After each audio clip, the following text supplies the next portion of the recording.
పీయూసీలో భాగంగా జీవశాస్త్ర బోధనకు కొన్ని ఐసీటీ సాధనాలు. అందులో మొదటిది W W world wide web search ఇంజిన్ల సహాయంతో సమాచారాన్ని పొందవచ్చు. ఇందులో మనకు 4 రకాల సెర్చ్ ఇంజిన్లు ఉన్నాయి. ఈ ఇంజిన్ ద్వారా సమాచారాన్ని పొందేటప్పుడు కాపీరైట్ చట్టాన్ని గౌరవించి CC/SA ఇచ్చిన అనుమతిని పొందిన సమాచారాన్ని ఉపయోగించుకోవాలి. విద్యా సమాచారం కొరకు 2 రకాలు ఉన్నాయి. పాఠ్యాంశాల కోసం వెబ్ పోర్టల్స్ వచ్చేసరికి 4 రకాలు ఉన్నాయి.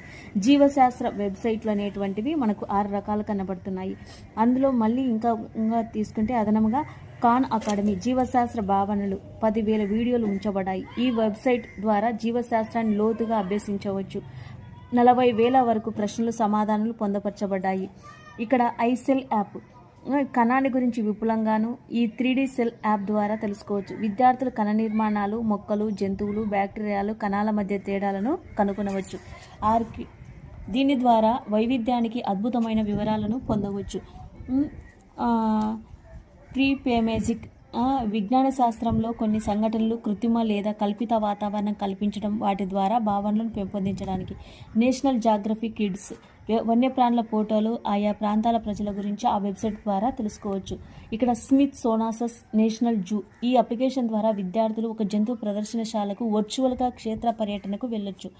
ఇక్కడ ఫ్రాగ్ డిసెక్షన్ కప్ప ఛేదనాన్ని కల్పిత వాతావరణంలో పరిశీలించవచ్చు. DAM అంటే ఇంటరాక్టివ్ అనాటమీ మానవ శరీరంలో అంతర్నిర్మాణం యొక్క చిత్రాలు ఈ వెబ్సైట్ ద్వారా చూపవచ్చు.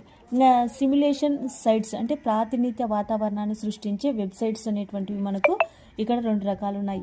ఇవే కాకుండా జీవశాస్త్ర బోధనకు ఉపాధ్యాయులకు ఉపయోగించే వెబ్సైట్స్ అనేటువంటివి కంప్లీట్గా బయాలజీ,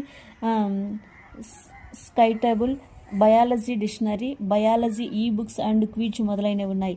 ఇక్కడ 21వ శతాబ్దంలో జీవశాస్త్ర బోధన ఉపాధ్యాయుడు కేవలం బోధనా శిక్షకు మాత్రమే పరిమితం కాకుండా వృత్తిలో ప్రవేశించాక బోధన మెరుగుపరుచుకునేందుకు చెప్పబడినటువంటి అనేక ఐసీటీ సాధనాలు తెలుసుకొని ఉండాలి. వాటిని బోధనలో అవసరమైన చోట ఉపయోగించుకునే నైపుణ్యాలు మనము పెంపొందించుకోవాలి అనేటువంటి దానికి మనకు ఈ జీవశాస్త్ర బోధనకు కొన్ని ఐసీటీ సాధనాలు అనేటువంటివి ఇవ్వడం జరిగింది.